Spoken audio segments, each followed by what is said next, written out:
Hi everybody, and welcome to week 6 of the Kid Vid for Jack Asters. The Kid's football picks and previews for the upcoming week. Oh, really? Normally you see me in my workplace at Jack Asters, also at a friend's house down in a fireplace setting.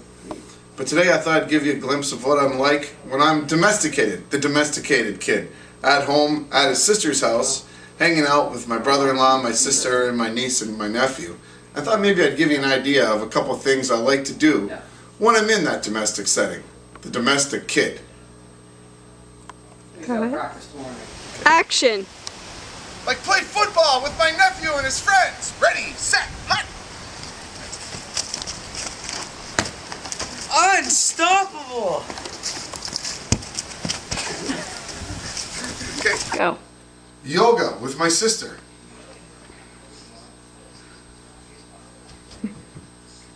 Om Namaste. Or help my niece with her homework. Well, Uncle, I just don't understand that. Well, you're doing a good job, but what you have to understand, Amanda, is sometimes in these assignments, you have to try to get inside the head of the writer. For instance, in this specific case, couldn't the ice palace be seen as a metaphor for the cold, untapped heart of Kay? Uncle, you're a genius! Action. Or enjoy delicious home brew while my brother-in-law struggles with the latest crossword. Uncle, Yeah. I need a 10-letter word for sad and mournful. 10 letters, sad and mournful. Try lugubrious. That fits. You're incredible. Action. Well, here I am, finally relaxing after all that extraneous work. My mind is at ease, my body's at ease. Football, then yoga, perfect antidote for the high pace of the heart after football. Now relaxing my mind, and my picks are done, and I'm really comfortable as I sit here in my sister's dining room around her autumnal display. How beautiful is that? And I don't think that I do think it works. It's kind of a metaphor for my picks, because the autumn, of course, is the fall, and one person who's not falling with these picks and not giving up is the kid. Last week I was respectable, not good, respectable 2-2, which keeps my season record again above 500 and profitable at 9-7.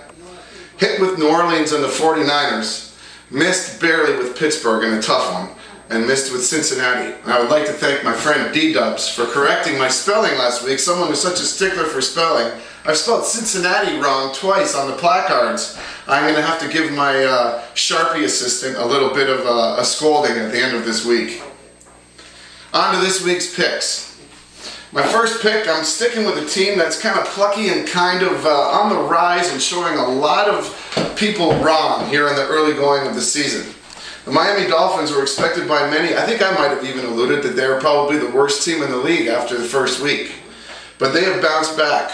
Rookie coach Joe Philbin showing some of the skills he displayed as O-coordinator at Green Bay. They're hosting St. Louis, who's also up and coming with Jeff Fisher now at the helm for them. But going to Miami, I just like the way Miami's playing. They take care of the ball, and I think even though 3.5 seems like a lot, I'm going to go with the Dolphins at home, -3.5. A lot of people are going to say, kid, give your head a shake. This is incredible. Did you see Dallas perform on Monday night against the Bears? Atrocious!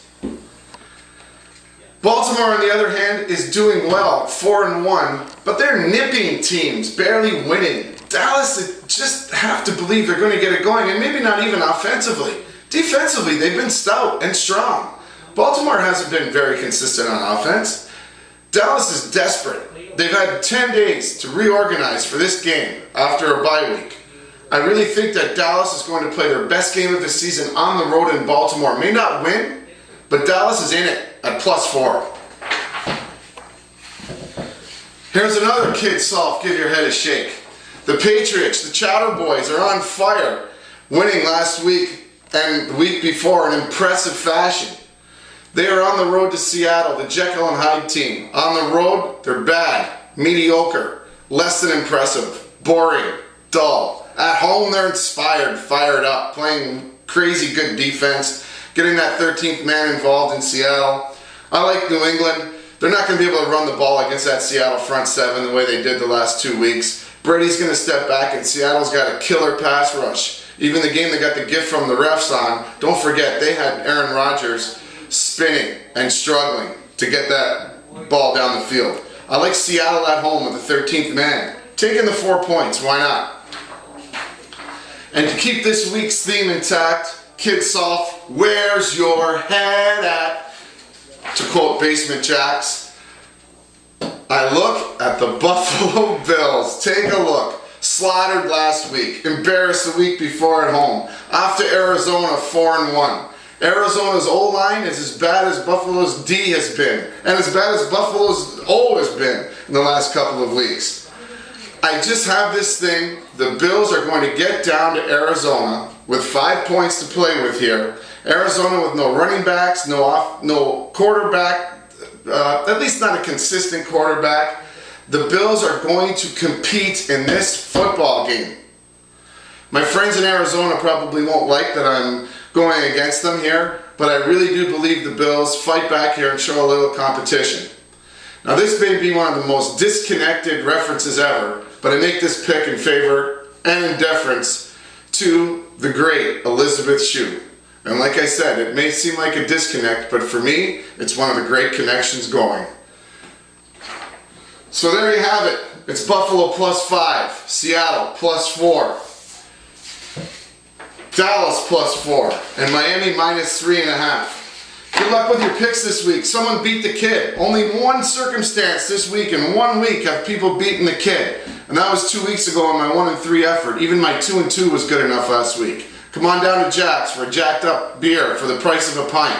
The magic scan the coasters with your phone technology, where you can win prizes like half-price pizza or half-price wings or Jack Astor's Bud football glass. We have a great time Sunday and Monday night. Come and see me behind the bar. Good luck with your picks.